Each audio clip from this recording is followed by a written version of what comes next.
गति देते हुए अगला प्रवक्ता के रूप में श्री रूप नारायण एक्का जी का आमंत्रित करता हूँ। मैं सभी प्रवक्ता और सांस्कृतिक कार्यक्रम प्रस्तुत करने वालों को अवगत कराता हूँ कि समय का विशेष ध्यान रखेंगे। इनके पश्चात रूप नारायण एक्का जी के उद्बोधन पश्चात अगला कार्यक्रम के लिए तैयार रहेंगे गौर समाज से माननीय रूप नारायण एक्का जी। बहुत बहुत धन्यवाद संचालक महोदय जी।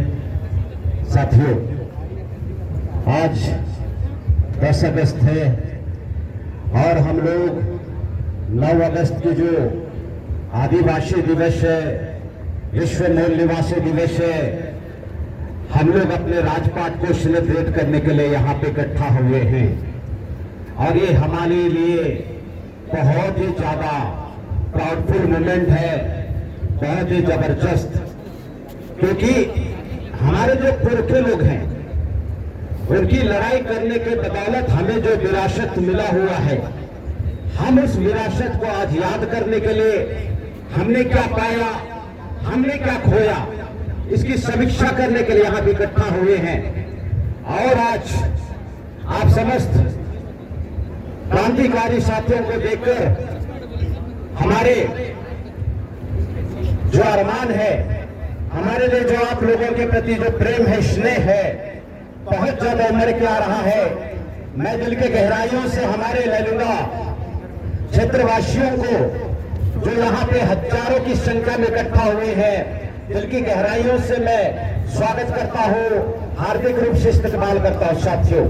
और यहाँ पे हमारे मंचासीन, हमारे जो जनप्रतिनिधि है, सामाजिक अगुवा है, इंटेलेक्चुअल पर्सन है, जो समय समय पे हमारे समाज को दिशा देने का काम कर रहे हैं, इन हमारे आयोजक साथियों को, मंचासीन साथियों का मैं हार्दिक आभार व्यक्त करता हूं कि इनके वजह से हमें मंच में कुछ बोलने का मौका मिल रहा है। तो साथियों, मैंने बताया कि आज हम लोग इकट्ठा हुए समीक्षा करने के लिए।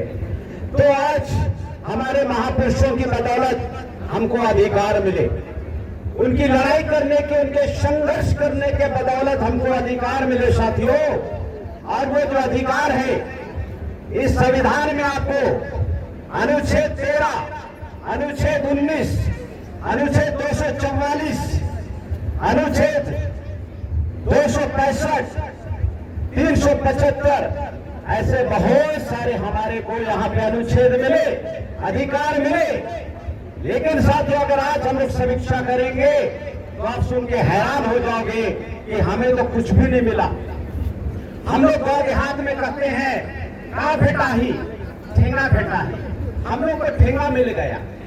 आज मैं आप लोगों को बताता हूं, मैं कहावत है, जल जंगल जमीन का मालिक आदिवासी है। ऐसा बोला जाता है प्रचार प्रसार में, जल जंगल जमीन का मालिक आदिवासी है। लेकिन आप त्योहार में देखोगे एक भी आदिवासी पूरे भारत में किसी भी जल जंगल जमीन का मालिक नहीं है। मैं माननीय हमारे ये पंचासीन साथी हैं, मैं पूरे यकीन के साथ में, मैं दावे के साथ में कहता हूं कि इस बात को लोग यकीन करेगा। आज हमारे मेलुगा में कितने आदिवासी हैं जो जल जंगल जमीन का मालिक है? कोई भी नहीं है। ये हमारे साथ में ठगी करने का काम किया जा रहा है साथियों, और ये बहुत भयंकर ठगी है। और प्रचार में एक दिन भी नहीं बोला गया कि जल जंगल जमीन का मालिक अडानी अंबानी है। पूरे भारत देश का जल जंगल जमीन का मालिक अडानी अंबानी है कि नहीं? है कि नहीं? मैं सही बोल रहा हूं कि गलत बोल रहा हूं? एक प्रचार नहीं, एक प्रसार नहीं, लेकिन अडानी और अंबानी हमारे पूरे भारत देश के जल जंगल जमीन के मालिक बन चुके हैं साथियों। और आज की 80,000 लाख करोड़ पैसा को लूटने का काम किया है। लेकिन मैं हैरान हो जाता हूं जब हमारे समाज के सामाजिक प्रतिनिधि और राजनीतिक प्रतिनिधि जब गुंगे हो जाते हैं और समाज की बातों को उठाने के बजाय वो अपनी राजनीतिक पार्टी की जय जयकार करते हैं। इससे ज्यादा शर्मनाक बात और कोई दूसरा हो नहीं सकता। सही बोल रहा हूं मैं? सही बोल रहा हूं मैं? तो साथियों, इस वजह से आज हम लोग को हक अधिकार नहीं मिल पा रहा है। और हम लोगों की जो एक बहुत बुरी आदत है, बुरी आदत क्या है, हम लोग अल्प संतुष्ट हैं, हम लोग अपने जगह पे अडिग नहीं रहते हैं, हम लोग अपने जगह पे निडर नहीं रहते हैं। ये हमारी समस्या है। सिर्फ हमारे सामाजिक और राजनीतिक अगुवाओं का दोष नहीं है। हमारी गलत आदत क्या है कि हम लोग अल्प संतुष्ट लोग हैं। एक कहावत है, देहात में कहावत बोला जाता है। क्या कहावत है साथियों? आधी हल्दी में पीला हो जाना, आधी हल्दी में पीला हो जाना। मैं इसको थोड़ा सा आप लोगों के सामने में बताना चाहूंगा। मैं एक बार माननीय वामन मेश्राम के प्रशिक्षण में बैठा हुआ था। उधर पुणे साइड में पंचगनी करके एक जगह है, मुझे प्रशिक्षण में बैठने का मौका मिला था। उन्होंने बताया कि हमारा जो मूल निवासी समाज है, आदिवासी समाज है, ये अल्पसंतुष्ट समाज है, ये आधी हल्दी से पीला नहीं होता है। कहावत है आधी हल्दी में पीला हो जाना, लेकिन उन्होंने बताया कि हमारा जो मूल निवासी समाज है, आधी हल्दी में पीला नहीं होता है। हल्दी को ऐसा पॉकेट से निकालो और ऐसा दिखा दो, ये देखो हल्दी। हमारा समाज पूरा पीला पीला।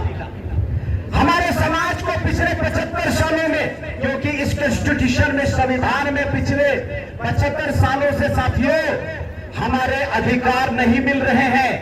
हमारे को बस डायलॉग चिपका दिया गया, ना लोकसभा ना ग्राम सभा, सबसे ऊंचा ना लोकसभा ना राज्यसभा, सबसे ऊंचा है ग्राम सभा। हम डायलॉग को सुन के गद्दर हो गए, लेकिन हमारे ग्राम सभा में पारित किया हुआ एक नियम, एक कानून केंद्र सरकार और राज्य सरकार मानता ही नहीं। हल्दी बस दिखा दिए, हमारा समाज पीला हो गया। आधा हल्दी लगाने की भी जरूरत नहीं पड़ी। तो इस समुदाय से हमारे हक अधिकार को अगर दीकू लोग, विदेशी लोग अगर छीन रहे हैं, तो इसमें सिर्फ उनकी गलती नहीं है, गलती हमारी है। इस गलती को सुधारने के लिए साथियों आज हम लोग यहाँ पे इकट्ठा हुए, और इसको सुधारे बगैर हम लोग को हक अधिकार नहीं मिला। क्योंकि हम लोग को आदत है, हम मांगेंगे तो मिल जाएगा। मैं जसपुर जिला का रहने वाला हूँ, आप लोगों को अच्छे से पता है, आप रायगढ़ जिला के रहने वाले हैं। मांगने से सिर्फ भीख मिलता है, अधिकार नहीं मिलता है। अधिकार को हासिल करने के लिए संगठन शक्ति का निर्माण किया जाता है। संगठन शक्ति के बदौलत कानून और संविधान के दायरे में लड़ाई लड़ा जाता है, और लड़ाई लड़ने के बदौलत हमको अधिकार मिलता है। आप लोग इस बात से एग्री करते हैं? आप लोग इस बात से एग्री करते हैं? तो साथियों, ये जो अनाड़ी लोग हैं, ये अनाड़ी लोग लड़ाई नहीं लड़ सकते। हमारे अगुवा लोग कभी कभी शिकायत करते हैं। क्या शिकायत करते हैं? कि हमारे लोग साथ नहीं देता। मैं इसको आप लोगों को बताना चाहता हूं साथियों, साथ कैसे देगा? सीखा ही नहीं, लड़ने नहीं सीखा है। हम लोगों का भीड़ को, लोगों का झुंड को देख के ऐसा लगता है कि हमको समाज का सहारा मिलेगा। नहीं मिलेगा, क्योंकि उसको सिखाना पड़ता है कि लड़ाई कैसे लड़ा जाता है। आज मैं सीखा हुआ हूँ, इसलिए त्रिशूल में जैसे 29 अप्रैल को वहां के लोगों ने अपनी जमीन को बचाने के लिए आवाज उठाया, मैंने उनको साथ दिया। 20 अप्रैल को हमें अरेस्ट किया गया, माननीय सुनील खलखो साहब को और मुझे, और मैं आज इस लूंगा में उसी भाषा में, उसी जलवे के साथ में, उसी रुतबे के साथ में अपनी बातों को डंके के चोट पे रख रहा हूं।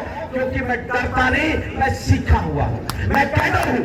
मैं विषम परिस्थिति में कैसे ऑब्जेक्शन हैंडल करना है, मैं इसका मास्टर हूं। मैं इसलिए मुझे डर नहीं लगता, और मैं दावे के साथ में बोल रहा हूं, अगर इस समाज को मुझे अगर एक दिवस से ट्रेनिंग देने का मौका मिल जाए, आप लोगों को बारूद बना दूंगा, आप लोगों को बब्बर शेर बना दूंगा मैं।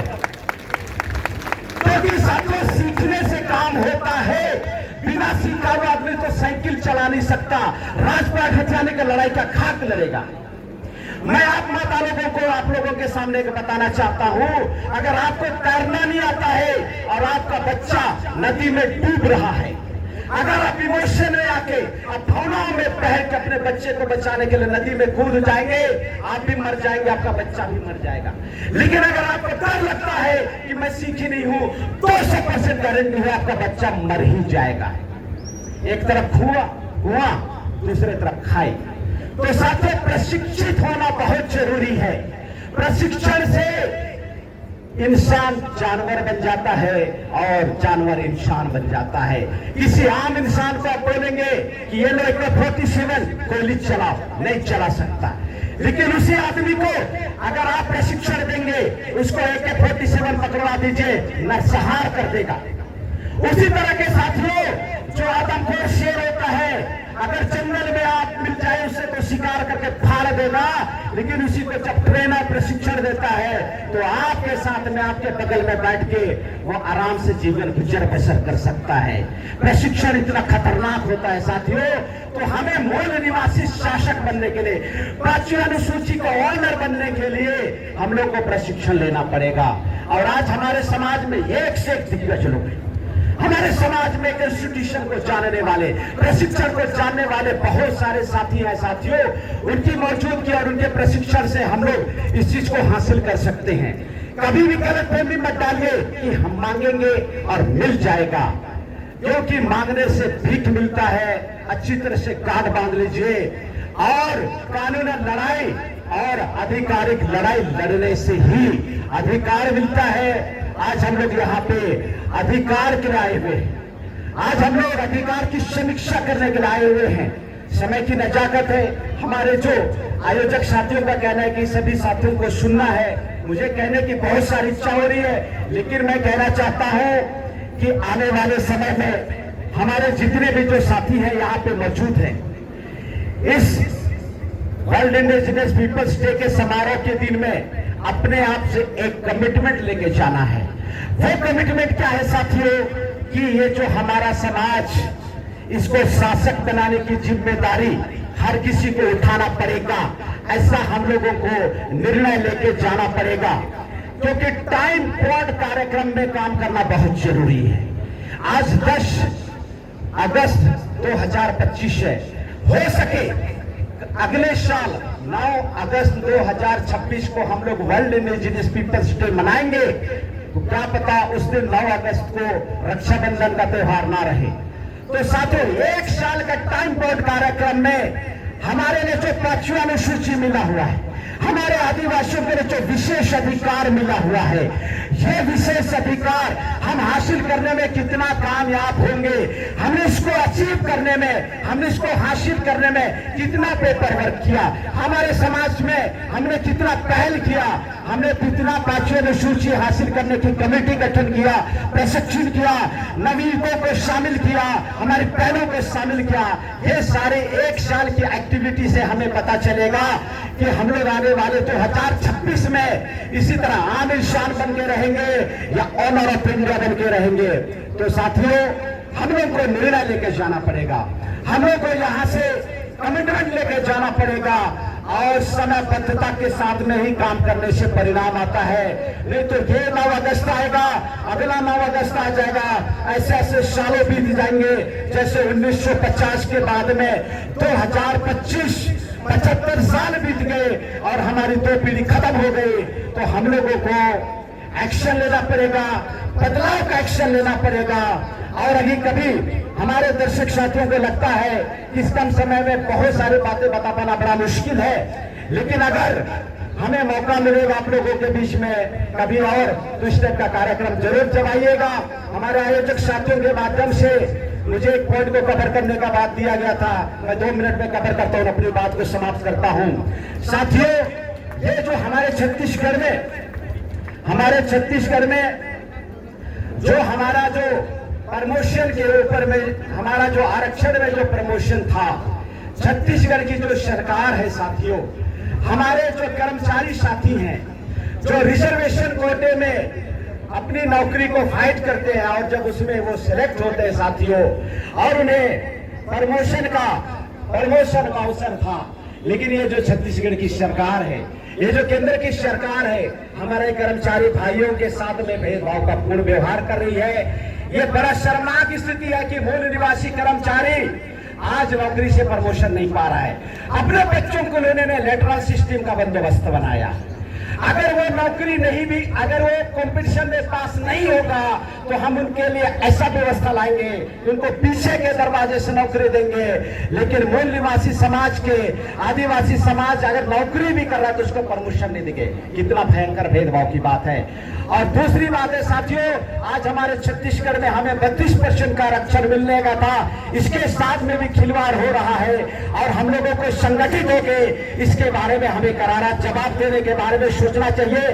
समय की नजाकत है साथियों, इसलिए इस मौके पर मैं इतनी बातें बोल के अपनी बातों को विराम करता हूँ। आप सभी साथियों का बहुत बहुत धन्यवाद। जय जोहार का नारा है, भारत देश हमारा है, जय जोहार का नारा है, भारत देश हमारा है, आदिवासी एकता जिंदाबाद, जिंदाबाद जिंदाबाद आदिवासी एकता जिंदाबाद। बहुत बहुत धन्यवाद।